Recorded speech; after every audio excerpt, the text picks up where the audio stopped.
Kayo ay nakikinig sa Mob Music Entertainment.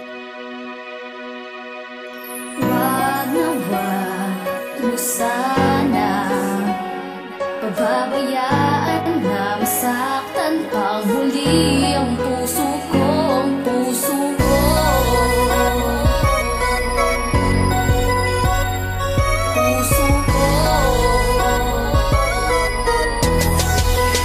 Kung mamahalin kita, kaya mo bang tanggalin ang aking kabat? Maipapangako mo ba na ang puso kong ito'y di na masusugatan pa? Dahil ako'y takot nang masaktan muli. Ayoko nang masaktan, kaya't sana'y wag mong pabayaan ang puso ko na to, at sana'y iyong alagaan. Ingatan mo at wag mo sanang hahayaan. Kaya please, na makuha ng iba, mapunta lang sa kanila ang pag-ibig ko noong nauna pa sa may tanga. Ayoko nang ibalik pa ang lahat ng aking mga nakaraan. Ayoko nang balikan pa ang lahat ng aking naging karanasan, sapagkat sa mundo to ay tayo lamang dalawa ang nagkakaunawaan, at hayaan mo sila. Huwag tayong padadala sa bibigyan ng iba na di tayo magtatagal, dahil iyon ay kalokohan. Basta tibayan mo lamang ang iyong kalooban.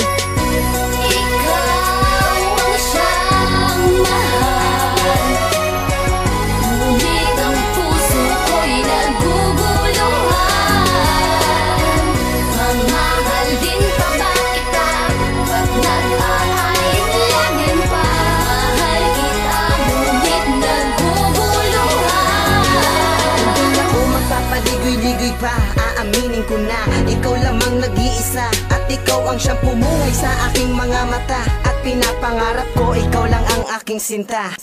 Kasi nang makilala ka, nagbago na muli. At kung mapasakin ka, ako ay nagbabaka sa kalagos. Hindi ko maiksang binabalot kong kasiyahan, at lahat-lahat na yan sa'yo lang natagpuan. Kasi sa puso't isip ko, ikaw ang siyang nilalaman, at lahat ng ito sana iyong maramdaman. Hindi ko akalain mabibigani ako sa'yo, pero ang pangarap ko, ikaw lang at siyang ako. Yan ang pakatandaan ng isang katulad mo, kasi minamahal kita higit pa nga sa buhay ko, higit pa nga sa buhay ko.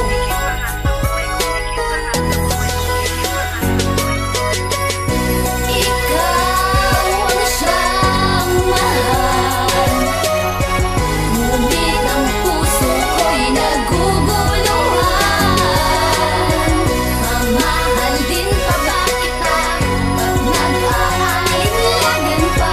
Mahal kita, ngunit naguguluhan. Wag na wag mo sana pababayaan na masaktan pang huli ang puso ko, ang puso Ikaw ang siyang ko. pipiliin at ika'y iibigin. Ang pagmamahal ko sa iyo ay lumalalim. Lumalalim at lumalalim pa ng lumalalim, kaya't nahulog ako sa iyo ng alanganin. Ang kahulugan na maging masaya na sa'yo na. Pero kahit alanganin ay hindi naging basta, dahil pinili ko ang salitang ako ang nagpasya. Pinili ko ang salitang ako